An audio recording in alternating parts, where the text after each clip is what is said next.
বাড়িতে একটা বাচ্চা আছে, আর সেই বাচ্চার খাবারের প্রতি প্রবল অনীহা আছে। তাহলে সেই মায়ের যে কষ্ট, সেটা আর কাউকে বলার মতো নয়। হ্যালো বন্ধুরা, আমি ঝুমা। আমার দিনের ছোট্ট ছোট্ট মুহূর্তগুলো তোমাদের সাথে শেয়ার করার জন্য আবারও চলে এলাম নতুন একটা ডেইলি ব্লগ নিয়ে। তাহলে শুরু করা যাক। মেয়ের যখন স্কুল স্টার্ট হয়নি, তখন সকালবেলা হোক রাত্রেবেলা হোক যে বেলাই হোক না কেন, ওকে খাওয়ানোর জন্য আমাকে ভাবতে হতো। আর তখনই ভাবতাম মেয়ে স্কুল গেলে কি করবে। এখন তো বাড়িতে আমি খাইয়ে দিতে পারি, কিন্তু স্কুলে গেলে তো আর কেউ খাইয়ে দেবে না। সেই জন্য ও যদি না খেয়ে আসে তাহলে অবস্থাটা কি হতে পারে, সেটা ভেবে ভেবেই আমার মাঝে মাঝে খুব খারাপ লাগতো।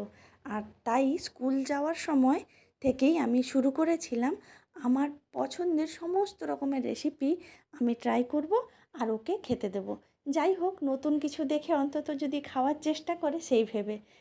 সেজন্যই আমি আজকে ওর জন্য বানিয়েছিলাম চিড়ের কাটলেট। প্রথমেই চিড়েটাকে ধুয়ে আমি অল্প জল দিয়ে কিছুক্ষণ রেখে দিয়েছিলাম। এরপর পেঁয়াজটা কেটে আমি ওর মধ্যে দিয়ে দিয়েছিলাম, আর একটা আলু সেদ্ধ আগের রাতেই করে রেখেছিলাম, সেটা দিয়ে দিয়েছি।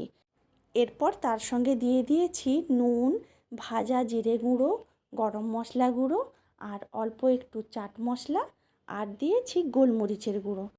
এরপর ভালো করে মিশিয়ে নিয়ে কাটলেটের মতো করে বানিয়ে নিয়েছিলাম। তারপর আমি বাটার দিয়ে ভেজে নিয়েছিলাম।